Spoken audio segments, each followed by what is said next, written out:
자, 아까 알려드린 대로 우리가 지금은 시장이 무너질 땐 절대적으로 개별주의로 봐야 되기 때문에 지금부터 29일날 포르쉐가 상장하죠. 자, 지금부터 포르쉐 관련주를 한번 보려고 합니다. 기업가치 100조, 포르쉐 IPO에 여기는 관련주. 실적으로 또 많이 올라온 종목들은 많이 올라왔어요. 우리 과거 얘기 한번 해볼까요? 자, HLB가 에스모에서 발표를 좋게 나온다는 얘기를 누구나 다 알고 있었어요. 그죠? 누구나 다 알고 있었는데 발표하는 날 사가지고 고점에 또 물렸죠. 조정이 세게 들어왔죠, 지금. 똑같은 거예요. 모든 개인들은 뻔히 나와 있는 호재에도 털려요. 왜 그러냐면 뉴스를 믿기 때문에 그런 거예요. 우리는 뉴스를 믿지 말고 자리를 믿어야 돼요. 이해하셨죠?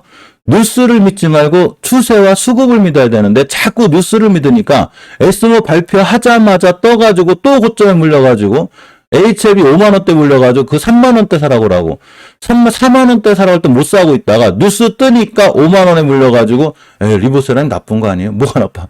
3만원짜리 5만원 80% 올려놨는데 본인이 또 뉴스에 늦게 쫓아간 거죠. 잠깐 힘드니까 갑자기 의심이 생기고 털린 거예요. 우리가 의심해야 되는 건 뉴스지 자리가 아니에요. 무조건 수급과 추세를 믿어야 되고 그냥 그런 자리를 깨면 손절하면 그만입니다. 코리아 FT 얘기를 해볼게요. 자, 시간에도 올라갔습니다. 포르쉐 IPO 소식에 날라갔다고 합니다. 자, 그런 거 모르겠는데 알았으니까 자리만 지켜줘. 이렇게 하시면 돼요. 그래서 대장주가 코리아 FT하고 3기니까 이 친구들을 볼게요. 시장이 그렇게 안 좋은데도 잘 올라갔죠. 잘 올라가고 있고 월봉에서 바닥에서 뛰었는데 굉장히 뚫기 어려운 자리 하나가 제가 20개월 생각했죠. 여기를 뚫었고 지금 어느 자리에 있냐? 변곡점도 뚫어놨어요. 5개월 선의 변곡점이 정확하게 3,993원. 그냥 4,000원만 깨면 손절할 각오로 들어가시면 돼요. 대신에 깨면 월봉에서 위치가 높기 때문에 무조건 손절하고 나와야 되는 거예요. 주식은 내동매매의 영역이 아니고 계획의 영역이죠. 계획. 내가 어떻게 계획을 세우고 이 계획대로 실천만 하면 되는 거예요. 부동산을 사거나 아파트를 사면 몇 날 며칠을 고민을 해가지고 계획을 세우거든요. 이자가 얼마인지, 내가 이 이자를 감당할 수 있는지, 매달 어떻게 적립식을 넣어서 이 아파트를 마련할 수 있는지를 계획을 짜는데 주식만 하면 계획을 안 짜요. 그냥 사요, 그냥. 누가 사락하면 사고, 누가 좋다하면 사고, 야야, 포르쉐 뭐 상장한대, 얼른 사. 또 뉴스 떠가지고 29일날 포르쉐 상장했는데 여기서 물려가지고 이상하다? 상장했는데 나 왜 물렸지가 아니고 준비는 미리미리 해야 되는 거죠. 포르쉐 상장한다는 얘기가 벌써부터 나오고 있었죠. 자, 주봉을 봅니다. 금요일날 주봉 종가상, 여기 매물다가 여기 못 들어준 거예요. 그런데 오두설을 이탈하지 않아야 되는데 지금 내가 살 자리는 없죠. 지금 도대체 어디서 살 자리가 없어요. 제가 이 친구를 살 자리가 없다고 그랬거든요. 그냥 5일선 근처 매수 깨면 손절 이렇게 하시는 수밖에 없어요. 시간에 급등했기 때문에 쫓아가기 힘들어요. 아, 떨어졌네. 뭐가 급등이야? 급등하긴. 그죠? 아, 그 전날 얘기구나. 그죠? 죄송합니다. 어쨌거나. 그러면 이게 목요일날 시간에 올라갔다가 이제 금요일날 반등해 준 건데 어차피 시장물에 떨어지면 그냥 5일선 근처 매수 깨면 손절하면 그만이에요. 안 오면 사지 마요. 주식이라는 게 계획을 세우라고 그랬는데 내가 어떤 아파트를 사고 싶은데 이 아파트가 지금 5억이었다가 지금 금리 인상으로 해서 3억이 떨어졌어. 3억으로 돼서. 나는 꼭 3억이 오면 내 자산 형평상 꼭 사고 싶어. 뭐 떨어지든 말든 나는 1년에서 뭐 평생 살 집이니까 이렇게 계획을 짜죠. 그런데 주식은 평생 같이 살면 안 되죠. 그러니까 나는 5일선 근처 오면 매수할래. 시장이 무너지고 있으니까 대신에 안 오면 안 살래. 이렇게 하면 되는 거예요. 굳이 안 오는데 내가 사고자 하는 자리가 안 오는데 또 포르쉐 상장한다고 그래서 굳이 살려고 하지 마요. 안 샀더니 날라갔네 또. 5일선도 그건 우리 거 아닌 거예요. 야, 샀어야지가 아니고 어차피 안 와서 못 샀으니까 내 계획하고 틀리게 진행이 됐으니 나는 안 사야 되겠다. 이렇게 하시면 돼요. 그런데 5일선에서 샀더니 깼어. 손절하면 그만인 거예요. 그건 남들한테 얘기했어. 야, 포르쉐 상장한다고 그래서 코리아 FT를 샀는데 남들한테 창피해가지고 손절 못 치고 하지 마요. 손절은 창피한 게 아니라 주식시장에서 가장 중요한 기법 중에 하나로 알려드렸죠. 손절은 창피한 게 아니고 가장 중요한 기법 중에 하나예요. 저기 월봉 고점에 물려가지고 막 마이너스 60% 70% 되고 있는데 남들한테 창피하니까 이게 손절 안 한 게 아니라 사실은 장기 투자하는 거야. 이게 창피한 거지. 모든 기법 중에서 제일 중요한 게 손절이기 때문에 손절은 창피한 게 아니라 가장 중요한 주식시장에서의 기법 중에 하나인 거예요. 오히려 손절 못하고 50%, 60%, 70% 가지고 있는 계좌. 이게 이상한 거예요. 이게. 이해하셨죠? 자, 그래서 손절은 중요한 기법이니까 코리아 FT가 포르쉐 관련주니까 29일 날 전에 다음 주에 뛸지 안 뛸지 난 모르겠으니까 그냥 5일선 근처에서 매수하고 깨면 손절해야지. 이렇게 계획 잡고 하시면 돼요. 자, 3기를 봅니다. 3기도 마찬가지인 거예요. 당연히 포르쉐 관련주로 뛰었죠. 뛰었는데 이 친구는 어떤 행동을 하고 있냐면 코리아 FT는 20견을 뚫고 확 날아갔죠. 그런데 3기는 확 날아가진 않았는데 20견선 근처에 있죠. 첫 번째 목표가가 여기에요. 당연히 변곡점이니까 정확히 맞고 떨어졌죠. 우리 목표가 설정을 이렇게 해야 되는 거예요. 그런데 아직도 20견선이 있죠. 뭔 얘기냐면 이번 달 종가상 그냥 20견선에서 끝나주면 다음 달에 여길 찍고 또 날아가요. 20견선이 내가 주식을 하는데 기준선이 돼야죠. 3기는 주봉을 봅니다. 자, 수급주선인 60선 위에서 끝났죠. 아직 포르쉐 상장 이슈를 받고 있다는 거예요. 그러면 역시 다음 주에도 60주선만 안 깨면 되는데 나는 어디서 살 거냐는 거죠, 주식을. 그럼 나보고 도대체 어디서 사라는 거예요? 아주 쉬워요. 일봉에서 5일선 근처 매수 깨면 손절 하시면 그만인 거예요. 자, 시간을 보겠습니다. 시장이 안 좋다니까 밀렸죠. 그러면 다음 주에 만약에 5일선 근처 밑에서 출발한다. 깨면 손절. 그러고 240선 밑에서 사라고 했죠, 제가. 여기서 사신 분들은 그냥 지금 수익권이에요. 제가 분명히 3기를 사려면 240선 근처 사라고 그랬죠. 자, 그런데 5일선 근처 사신 분들 있을 거 아니에요. 깨면 손절하면 그만인 거예요. 그래 놓고 다시 245면 찬스. 요거 사시면 되죠. 얘를 갖다가 지금 이렇게 시장 안 좋은데 또 신용 미수 쓰고 이틀 미수 쓰시면 그분이 잘못한 거지. 이 주식이 떨어졌을 때 3기가 잘못한 게 아니에요. 3기가 뭘 잘못해서 2,800원짜리 지금 2배를 띄워줬는데 본인이 높게 사가지고 또 이런 데 가 있는데 포르쉐 상장한다고 물려가지고 포르쉐 욕하고 3기 욕하면 안 되는 거예요. 본인 스스로 아무 계획 없이 높게 샀죠. 주식은 계획의 영역이기 때문에 그냥 알았어. 수급주선인 60선 위에 있으니까 난 5일선 근처에서 매수해야지. 대신에 난 깨면 손절할 거야. 이렇게 하시면 되는 거예요. 자, 세아 메카닉스를 봅니다. 시장이 그렇게 안 좋은데도 불구하고 잘 올라갔죠. 물론 시간에 다 밀렸어요, 우리나라 주식들. 그런데 세아 메카닉스의 월봉 H가 5교선 근처에 있죠. 높지 않아요. 주봉에서는 20선 수급 지켜줬죠, 지금. 20주선도 지켜주고 잘 지켜줬기 때문에 추세가 유지가 돼 있는 상태인데 포르쉐 관련주죠. 알았어. 그럼 나는 21선 근처에 사야지. 그냥 여기 사면 되는 거예요. 깨면 손절하면 되죠. 그런데 시장이 무너져서 월요일날 출렁할 수는 있는데 29일날 상장하기 때문에 화수목날 떴다. 못 잡아요, 얘. 또 뛰고 있는데 뉴스와 동시에 여기서 잡아가지고 물렸는데요. 이러면 안 되는 거예요.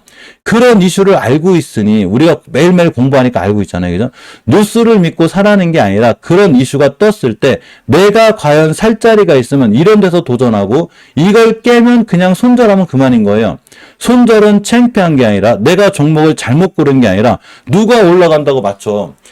종목을 어떤 종목을 올라간다고 무조건 맞춘다는 사람이 제일 신기한 사람이에요. 말도 안 돼요. 진짜 말도 안 돼.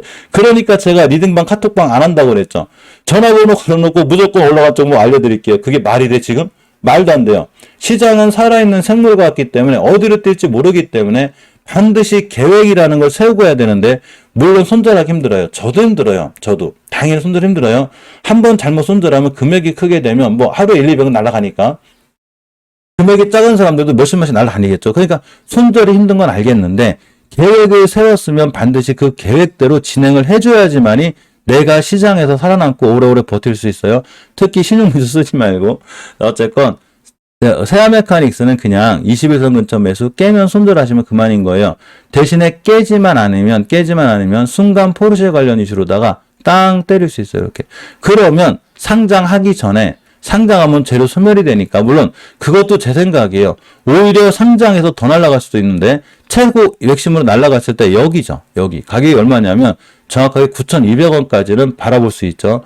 9,200원이 되면 상한가예요. 그럼 어떻게 되냐? 상한가를 가든지 상한가 근처 맞고 떨어지는 이런 현상이 생기겠죠. 또 이 판단이 틀려서 21선을 깨거나 포르쉐 상장 이슈가 전혀 안 먹힐 수도 있어요. 그럼 얼른 팔고 나와야죠. 일단은 이순께 팔고 나왔다 그냥 관망하고 있으면 돼요. 굳이 사지 말고 시장 잠깐 조정받거나 반등해 줄 때까지 기다리면 돼요. 이러한 계획을 미리 갖고 내가 어디서 주식을 살 건지를 미리미리 결정을 해줘야 되는 거예요. 이해하셨죠? 굉장히 중요한 부분이에요. 자, 자비스를 봅니다. 자비스는 제가 이때도 알려드렸고 아마 많으신 분들이 사실은 실질적으로 좋은 수익을 준 게 맞아요. 그죠? 그러면 여기서 파신 분들은 기다리라고 그랬죠. 그냥 이날 너무 편한 게 차라리 204선 찍고 여기 있으면 좀 힘들었을 건데 아예 떨어져가지고 21선을 찍어버렸죠. 굉장히 좋은 매수 타이밍을 준 거예요. 자, 엄연히 포르쉐 관련주기도 하고 2차전지 관련주기도 하고 여러 가지로 제일 모멘텀 있는 회사 이 친구인데 그냥 21선 근처 매수죠. 금요일날 시장 폭락했을 때 여기가 매수 타이밍인 거예요. 깨면 손절하시면 돼요. 그러면 나의 손절각이 굉장히 작죠. 21선 깼을 때 손절 라인이 1에서 2%밖에 안 돼요. 손절은 이렇게 하는 거예요. 그런데 어차피 긴 안목을 내가 자비수를 보겠다. 물론 다시 5개에서 밀고 내려오면 또 두세 달 고생할 수는 있어요. 우리가 주식에서 6개월을 시간으로 생각하지 마요. 그 6개월 못 버텨가지고 하루하루 일일비하지 말란 얘기인 거예요. 가만히만 있으면 되는데 6개월 1년을 못 참고서 중장기 투자한다? 말도 안 돼요. 그러면 저는 중장기 투자하는 사람 아닌데요? 그럼 팔아야죠. 21선 깨자마자 팔아야지. 여기서 몰려가지고 또 끙끙 앓으면 안 되는 거예요. 그래놓고 중장기 투자하면 안 되죠. 하루하루 야 이거 오늘 2% 떨어졌는데 어떻게 해야 돼요? 사실 저는 자비스가 중장기 투자자인데 오늘 5% 떨어졌어요. 어떻게 해야 돼요? 사실 저는 중장기 투자자인데 10% 올라갔어요. 이게 뭔 중장기 투자자야. 하루하루 이렇게 할 건데 이건 중장기 투자 아니에요.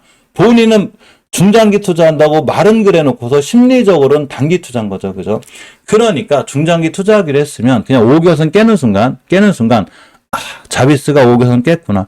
또 바닥이 오고 또 저점 찍을 테니 내가 앞으로 6개월에서 1년은 고생하겠구나. 결정을 해줘야 되는 거고. 일봉에서 20일선 깨는 순간 나는 손실권에 있기 싫다. 그럼 일단 팔고 오면 되는 거예요. 그런데 만약에 20일선을 깨지 않고 월요일날 시장이 출렁하겠죠. 만약 출렁할 수 있어요. 원체 지금 미시장 무너져서. 그러면 출렁했다가 포르쉐 상장 이슈로 빵 때릴 수 있죠. 이런 거예요. 내가 계획을 어떻게 사느냐가 중요하고 이건 임팩도 마찬가지인 거예요. 자, 임팩의 월봉의 위치를 보게 되면 굉장히 낮죠. 자, 왼쪽 산 오른쪽 단지 집에 있은 지가 얼마 안 돼가지고 전 집에 있다는 거를 기간 조정이라고 이 부분이 좀 걱정은 되는데 사실은 그래도 5주선 근처에 있기 때문에 크게 위험하지 않아요. 물론 월요일날 더 떨어지게 되면 일단 매수하지 말고 22일선이도 회복해 줄 때 또는 저점이 왔을 때 한 번쯤 작은 돈은 매수해 볼 만한 거예요. 그러면 포르쉐 상장 이슈로 뛸 수 있습니다. 자, 코오롱 플라스틱 얘기를 좀 해볼까요? 자, 코오롱 플라스틱은 엄연히 오른쪽 산이에요. 그죠? 그런데 다중바닥을 잘 그리고 있었죠. 어떤 주식이든 간지 20개선을 깨게 되면 굉장히 위험하기 때문에 20개선 가격이 1,600원대를 절대 이탈하지 않는 게 무척 중요해요. 깨자마자 손절. 그래 놓고 기다려야 돼요. 기다려야 됩니다. 자, 그래서 우리가 포르쉐 관련주들은 저는 아직도 관심이 있어요. 그죠? 관심이 있으니까 많은 분들도 계획을 잘 짜봐요. 계획을 잘 짜서 주식은 함부로 들어가는 게 아니라 계획을 잘 짜서 들어가는 거예요. 자, 리튬 관련주를 한번 볼까요? 리튬 관련주를 보겠습니다. 우리는 주식을 싸게 사서 비싸게 파는 습관을 가져야 되는데 리튬 관련주 중에 EV 첨단 소재가 상한가를 갔습니다. 저도 EV 첨단 소재가 상한가를 갈 줄 몰랐어요. 그 누구도 모르는 거예요. 자, 리튬 플러스 4분기 리튬 생산을 위한 공장 사용 승인을 신청했다고 합니다. 사용 승인 신청한 거지 승인이 난 건 아닌 것 같은데 어쨌거나 자세히 안 읽어봤어요. 저는 원래 뉴스를 자세히 잘 안 읽어봐요. 뉴스가 중요한 게 아니기 때문에 그냥 봐요. 자, 제가 리튬 관련주 중에 굳이 투자하려면 EV 첨단 소재, 나인테크, 성우하이텍, 포스코암텍, 포스코아이시티 얘네들 보라고 그랬죠. 근데 그 중에 EV 첨단 소재 두 번째 있었고 왜 강원에너지가 제일 위에 있었냐면 제가 예전에 강원에너지를 얘기한 자리가 여기에요. 월봉에서 20개선을 뚫고 나갈 때 또는 60개선을 뚫고 나갈 때 좋기 때문에 여기서 사신 분들은 시장에 폭락하고 상관없이 지금도 수익권인 거고 앞으로도 수익권의 수확률이 굉장히 크죠. 또 여기서 사신 분들이 문제인 거예요. 분명히 여기서 사는데 못 사신 게 문제인 거고 시장이 떨어져서 무너진 게 아니고 본인이 또 놓게 샀다는 거예요. 그래서 굳이 사시려면 제가 리튬 관련주 중에서 EV 첨단 소재라고 했죠. 날라갔습니다. 마찬가지인 거예요. 나인테크는 추세가 좀 위험하긴 해요. 이런 바닥이 오면 살만해요. 다시 바닥이 왔을 땐 살만한 거고 성우혜택도 마찬가지로 다시 바닥이 오면 반드시 관심 있게 보셔야 되고 포스코 혜택도 겁내지 마요. 그냥 60개선 오면 웬만하면 매수할 한 거예요. 우리가 싸게 살 수 있는 기회를 아직도 많이 준다는 거죠. 단지 EV 첨단 소재만 호재로서 뛴 건데 나중에 이런 친구들은 안 뛰냐? 리튬 관련주로 다 뛸 거예요. 단지 좀 지금은 시장이 무너졌으니까 약간은 조심스럽게 보는 게 맞아요. 그런데 이런 친구들, 월봉이 낮은 친구들은 사실은 물려도 크게 괜찮아요. 자, 어쨌건 그 EV 첨단은 그래 날라갔고 금요일날 철강 조율이 굉장히 강했죠. 이제 포스코의 생산 차질, 현대제철 파업 이게 장기적인 그 호재는 아니에요. 왜냐하면 포스코의 생산 차질도 어차피 회복이 될 거고 파업도 서로 간의 합의를 통해서 해소가 되겠죠. 그러면 철강주 중에 지금 뛰는 애들 중에 오른쪽 산에 있는 애들은 무조건 피해 가야죠. 그저 피해가야 되고, 좌측산에 있는 종목들만 좀 볼만한데, 제가 부국출강 얘기를 했죠. 부국철강은 저런 거랑 상관없이 월봉의 위치가 해도 너무 낮기 때문에 차라리 살려면 이런 친구 사라고 그랬죠. 그러니까 이날 몇 프로 갔다 왔냐면 많이 갔다 왔어요. 고점이 25%를 갔다 왔습니다. 대동스틸의 월봉 H도 낮아요. 아주 세요. 그리고 DSR 제가 물려도 월봉에서 낮은 종목을 물려야 되는데 우하향하고 있는 종목, 오른쪽 산에 있는 종목들은 웬만하면 사지 마요. 어차피 포스코는 회복할 거고 파업도 언젠가는 다 합의가 되기 때문에 제가 바라보는 철강주는 월봉 바닥에 있는 것 빼고 나머지는 상당히 불안하고 안 좋다. 특히 하이스틸 같은 친구들을 물론 240에서만 안 깨면 되는데 저는 하이스틸을 사고 싶은 마음이 요만큼도 없어요. 왼쪽 산, 오른쪽 산이죠. 얘를 왜 사? 잠깐 설거지 당해요, 이거. 갑자기 여기서 포스코가 정상화되고 파업이 종료가 되는 순간 뚝 떨어져요. 아, 나 왜 물렸지? 똑같아요. 그럼 또 오른쪽 산에 물려가지고 추세 우하향하고 이제 또 물린 거예요. 단 20개선만 안 깨면 반등이라는 걸 해주기 때문에 굳이 사려면 20개선 근처 매수 깨면 손절 이렇게 진행하시면 되는 거예요. 그래서 철강주는 선별적으로 보는 게 굉장히 중요하다. 이렇게 생각하고 보시면 됩니다.